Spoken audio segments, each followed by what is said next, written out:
of one complete piece. Okay, so I'm starting to get the rear finished up. So you can see that is what it is.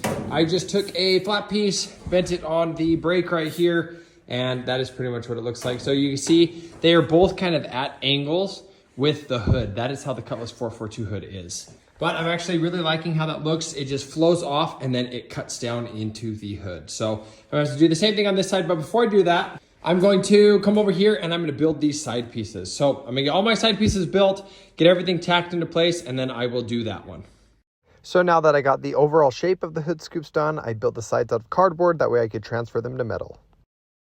So the sides of the scoop are made out of cardboard. I'm going to pull them off, get them transferred to metal, and then get everything tacked up.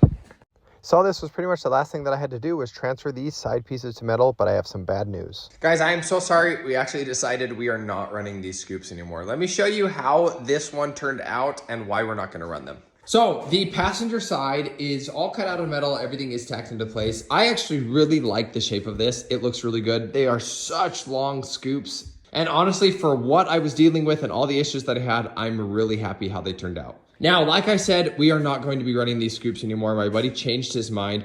One of the biggest things that he didn't like with these scoops is the Cutlass 442 hood scoops are a little bit smaller.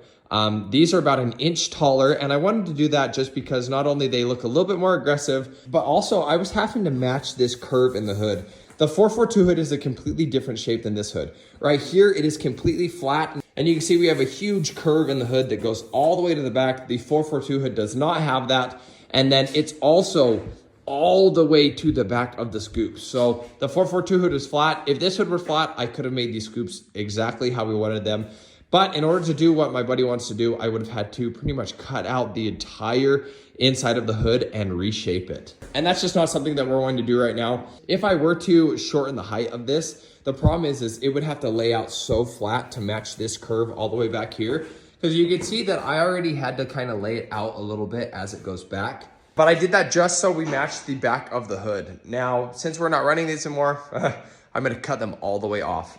We are going to run a stock hood on this Cutlass. I really love these scoops. I think they came out absolutely amazing. And I think once we bodywork them, they'll look great. But this is my buddy's car, so I'm gonna do exactly what he says, and we are going to get them cut off. I'm gonna eat the labor on this, and I'm gonna eat all the materials on this. That way it will be no cost to him. But looking at the bright side, that means this car is pretty much ready for epoxy. So in the next episode, we should be completely disassembling this car, getting it ready for epoxy. And then the one after that, we will be throwing some epoxy primer down on this car. So I'm super stoked to share that with you guys. Stay tuned for the next one on this build. Be sure to like and follow, and also check out my main YouTube channel where I post all my in-depth videos on this car. So thanks for watching. See you guys next time.